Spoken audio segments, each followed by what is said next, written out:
Hi dears, അസ്സലാമു അലൈക്കും. അപ്പോൾ എല്ലാവർക്കും പുതിയൊരു വീഡിയോയിലേക്ക് സ്വാഗതം. അപ്പോൾ പോണത് ഫയ്യക്കുട്ടിയാണ് കേട്ടോ. നല്ല മഞ്ഞത്താണ് മദ്രസയിൽ പോണത്. 6:45 നല്ല മഞ്ഞാണ് കേട്ടോ. അപ്പോൾ ഫയ്യക്കുട്ടിയും പാതുട്ടിയൊക്കെ മദ്രസയിൽ പോയിട്ടുണ്ട്. പുറത്തേക്ക് നോക്കിയപ്പോൾ അങ്ങനെ കണ്ണ് തള്ളിപ്പോയി, അത്രക്കധികം മഞ്ഞാണ് കേട്ടോ.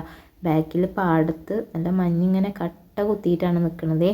അപ്പോൾ വീഡിയോയിൽ ശരിക്കും ക്ലിയർ ആണോ എന്ന് അറിയില്ല കേട്ടോ. അപ്പോൾ ഇന്ന് നമുക്ക് കഴിക്കാൻ വേണ്ടിയിട്ട് പുട്ടും കടലയാണ്. അപ്പോൾ അതിനായിട്ട് പുട്ടുണ്ടാക്കണം, കടലക്കറി ഉണ്ടാക്കണം.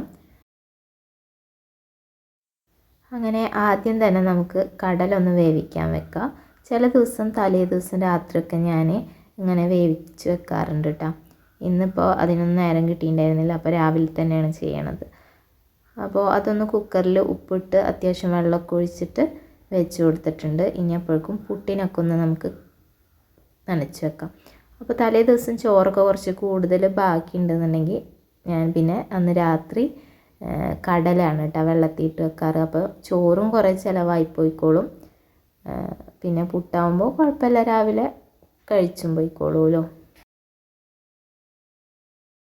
പുട്ടിന് പിന്നെ പൊടി നനക്കാൻ അറിയാത്തവരായിട്ടൊന്നും അങ്ങനെ ആരും ഉണ്ടാവില്ല അല്ലേ.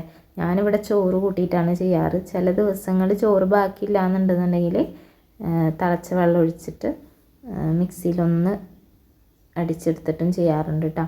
ഇന്നിപ്പോൾ എന്തായാലും ചോറ് വെച്ചിട്ടാണ് ചെയ്യണത്. ഇവിടെ ഫയ്യക്കുട്ടിക്കൊക്കെ പുട്ടുണ്ടാക്കി കഴിഞ്ഞാൽ മീൻകറി വേണം കേട്ടോ. മീൻകറി ഒഴിച്ചിട്ട് നല്ല പോലെ ഇങ്ങനെ എന്താ പറയുക, കുളം പോലെ ആക്കിയിട്ടാണ് അവൾ കഴിക്കാറ്. അപ്പോൾ അതൊന്നും പിന്നെ അങ്ങനെയൊന്നുമില്ല, എന്ത് കറിയാണെങ്കിലും കഴിച്ചോളും, പപ്പടം വേണമെന്നുള്ളൂ കേട്ടോ.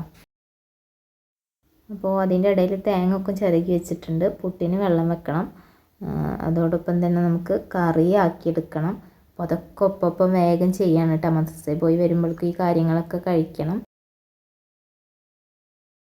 കടലക്കറിക്കുള്ള ഉള്ളിയൊക്കെ ഒന്ന് തൊലി കളയട്ടെ. ചില ദിവസമൊക്കെ തൊലി കളഞ്ഞത് ഫ്രിഡ്ജിൽ സ്റ്റോക്ക് ഉണ്ടാവാറുണ്ട്. ഇന്നിപ്പോൾ അതൊന്നുമില്ല കേട്ടോ.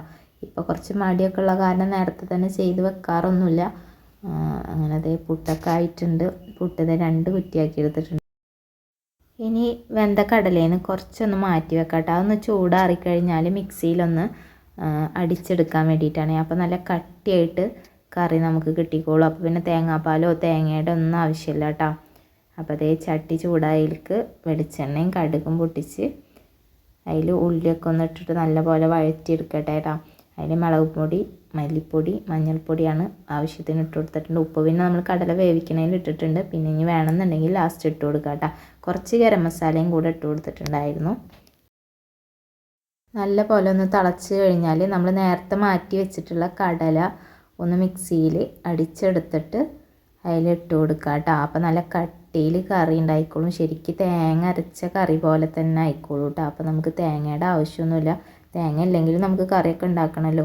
പിന്നെ എന്നെപ്പോലെ തേങ്ങ ചിരകാനൊക്കെ മടിയുള്ളവർക്കും ഇതൊരു എളുപ്പമാണ്. കറിക്ക് ടേസ്റ്റിന് പ്രത്യേകിച്ച് വ്യത്യാസമൊന്നുമില്ല കേട്ടോ. അപ്പോൾ അതേ 2-3 പപ്പടമാണ് ഉണ്ടായിരുന്നുള്ളൂ, അതും പൊരിച്ച് വെച്ചിട്ടുണ്ട്. അപ്പോൾ കുറച്ച് ദിവസമായി പപ്പടം അത് വാങ്ങിച്ചിട്ട്, അതുകൊണ്ട് തന്നെ പൊള്ളക്കാൻ കുറച്ച് ബുദ്ധിമുട്ടുണ്ട് കേട്ടോ. അപ്പോൾ ഇന്നത്തെ രാവിലത്തെ വിശേഷങ്ങൾ ഇതൊക്കെയായിരുന്നു. പുട്ട്, കടല, പപ്പടം അതൊക്കെയായിരുന്നു കേട്ടോ.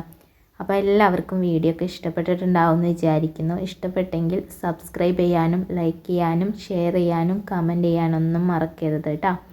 അപ്പോൾ ഇനിയും പുതിയൊരു വീഡിയോ ആയിട്ട് നമുക്ക് പിന്നെയും കാണാം.